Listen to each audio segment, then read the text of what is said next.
So the Global Poverty Project, we're an international advocacy organisation committed to seeing the end to extreme poverty by 2030. And the principal way we see how we can go about doing that and supporting that objective is through mobilising a movement of global citizens around the world. A movement of global citizens capable of holding their leaders accountable for the promises they've made to the world's poor. And so, we ask our global citizens to tweet world leaders, to sign petitions, to email members of parliament, to pick up the phone to the Minister of Foreign Affairs and basically demand action and demand change. And I guess I got involved quite a few years ago when I took on the role of the End of Polio campaign manager. And through that, we were able to get the then government of Australia to contribute over $50 million to the eradication of polio, and working with our partners at Rotary International, we were able to mobilise almost $800 million worldwide. And from there, that has springboarded out, so we're now working in water and sanitation, in education, we are working in terms of basically other global health issues, pneumonia.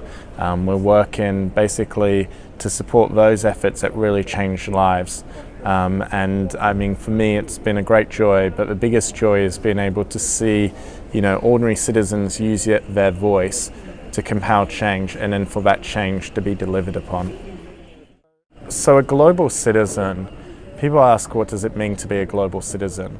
And really what it means is about having a view of the world where you recognize that what happens on one part of the world can easily affect us here in the 21st century. But it's also about having empathy for people beyond our borders, recognizing at the end of the day that we're all the same. There's not much that divides us. We have far much more in common, and therefore we have to tackle these issues together. And so when you take that and you take what it means to be a global citizen, really, you need everyone to have this mindset, whether it's ordinary lawyers, whether it's doctors, whether it's politicians, whether it's celebrities like Chris Martin or Beyonce. It doesn't really matter. Everyone's got a role to play and can play an important role. And really where we are in terms of the history of humanity, we are at an apex in terms of, or an inflection point, I believe, in terms of the planet's future. And unless we do come together and radically change the way we think, adopt a global citizen mindset, then you really have to wonder how we're going to address some of these great issues, whether it's climate change, global pandemics, all of these issues that imperil humanity in a way that we've never seen before. And I guess the Global Ideas Forum, this sort of initiative is crucial because it brings people together. And I think what I really like about it is it's very action orientated. And that is the key. It's one thing to talk about the issues. It's one thing to raise awareness about the issues. But really, the thing we need people to do is, yes, it's great to talk about these issues, understand the statistics, what's needed, but we need them to take action. And we need them to realize that their voice, no matter what background they come from, their voice can make a difference. And I think the Global Ideas Forum really, and bring them together, but having a very action-orientated dimension to it, is helping to facilitate that change, and I think contribute to the movement of global citizens out there. It's a difficult thing to create change, and what I always encourage people to do is think through the what, the why, and the how. So what do we want to change? Is it the eradication of polio? Is it universal access to water and sanitation? Is it that every girl in the world, no matter where they're from, whether they're from Melbourne or whether they live in some of the most remote, excluded communities geographically, that every girl is entitled to 12 years of education? No matter what is that issue, what are we trying to change? Is it a shortfall in funding? Okay, to give a girl an access to education, do we need money to do it? Is it, when it comes to sanitation, is it more a case about changing attitudes and behaviours? Or is it about changing laws, getting governments to do something? No matter what it is, identifying what you need to change in order to impact the issue you're passionate about, that's the first step. Then once you understand that, you need to, once you understand what success looks like, what your vision is, you then need to really think about, okay, how do you achieve that? You know, who are the key decision makers? Who are the politicians? Who are the corporations?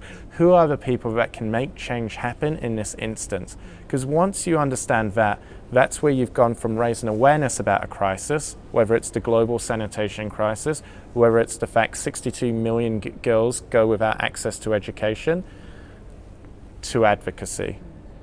Because now you're thinking through, well, okay, this member of Congress in the United States holds the levers here on the purse strings, or this Prime Minister here, this is someone that could really change a law that could make it so much more easier for girls to go to school. You know, that is the key.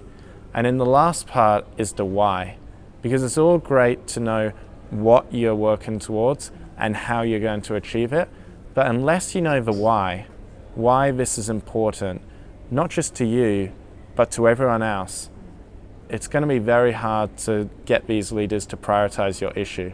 Because they say, I understand what you're doing and I know I can make an impact, but I've got a myriad of other issues. Why is yours important? So that's the last piece of the jigsaw. The what, the how, and the why. And once you have all those three, that's where you've gone from just raising awareness to being on your way to running a very powerful advocacy-driven campaign. To people who say, you know, I'm not a doctor, how can I help in the eradication of polio or the elimination of malaria? I always point out to them, nor do I. I never trained as a doctor. I've got zero formal qualification in public health.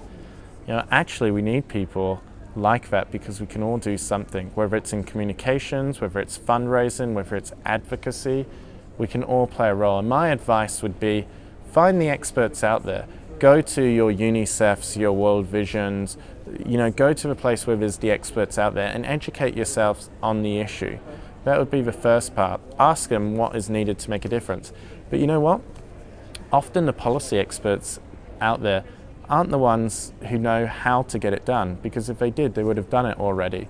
So actually, just because you seek out the experts to find out what needs to happen doesn't mean they're the same people who know how to do it. And often the people who know how to do it could be people working in entirely different occupations, not even related to that issue. So there are a myriad of ways, but the number one point of advice would be go and find the experts and ask them, what will it take to change this?